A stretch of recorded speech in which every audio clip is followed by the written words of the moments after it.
नाज़रीन तव्हांखे ॿुधाईंदा हलूं त कोरोना वैक्सीन मोबाइल सर्विस वॾे पैमाने ते मुहिम हलाइण लाइ अहम इजलास दरबार हाल जामशोरे में मुनक़िद थियो आहे, जंहिंजी सदारत deputy commissioner Jamshoro captain retired Fariduddin Mustafa कई।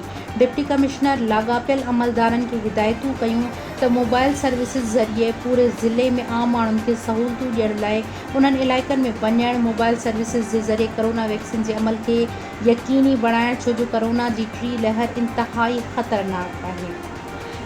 रिपोर्ट लियाकत अली चांडियो मुताबिक़ डिप्टी कमिश्नर तालुक़नि जे असिस्टेंट कमिश्नर्स खे पाबंद कयो त तालुका लेवल ते कमेटियूं ठाहे लाॻापियल खातनि सां गॾिजाणी करे मोबाइल सर्विसिस जे अमल खे बाक़ाइदा तेज़ कयो वञे।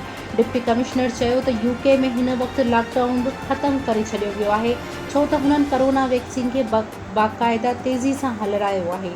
इन्हीअ लाइ हुते हिन वक़्तु बग़ैर मास्क जे माण्हुनि जी आमदरफ़्त जारी आहे। इन लाइ असांखे बि घुर्जे त कोरोना वैक्सीन जे अमल खे तेज़ करे हिन मर्ज़ मां जान छॾायूं। इजलास में DHO जामशोरो डॉक्टर मुर्तज़ा खोसो ॿुधायो त हिन वक़्तु पूरे ज़िले जामशोरो में कोरोना वैक्सीन जा 7 सेंटर क़ाइमु आहिनि, जंहिंमें कोरोना वैक्सीन जो अमल बाक़ाइदा जारी आहे। डिप्टी कमिश्नर जामशोरो चयो त हर तालुक़े में 5 मोबाइल सर्विसिस मुक़ररु कयूं वयूं आहिनि, जेके कोरोना वैक्सीन जे अमल खे यकीनी बणाईंदियूं, जेके पंहिंजनि तालुक़नि में रिपोर्ट DC ऑफिस में पेश कंदा। DC Jamshoro additional deputy commissioner 1 Ali Zulfiqar Memon पूरे ज़िले में कोरोना मोबाइल सर्विसिस जे हवाले सां फोकल पर्सन मुक़ररु कयो वियो आहे।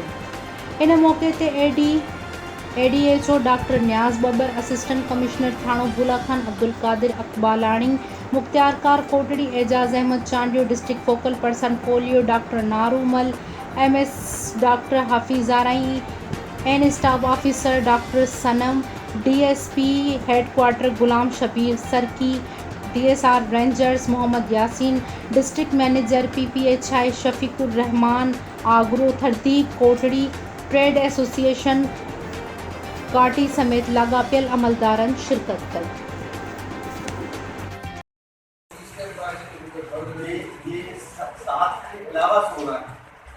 और इसमें 4-5 काम कर लिया तीसरे फेज में चला इसी अभी फर्स्ट फेज में से 16 में से कितने खोल रहे हैं?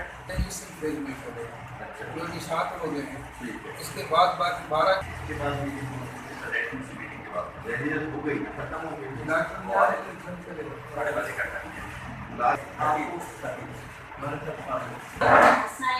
DH ऑफिस वाले जिनकी ड्यूटी भी लगाते हैं उसको रिलीफ नहीं किया जाता और बाकी बहुत हमारी मोबाइल के लिए हेल्प करेंगे। ये कल मीटिंग में डिसाइड हो सकती है मौजूद है उसमें कि MSS कॉपरेट करेंगे, ठीक है।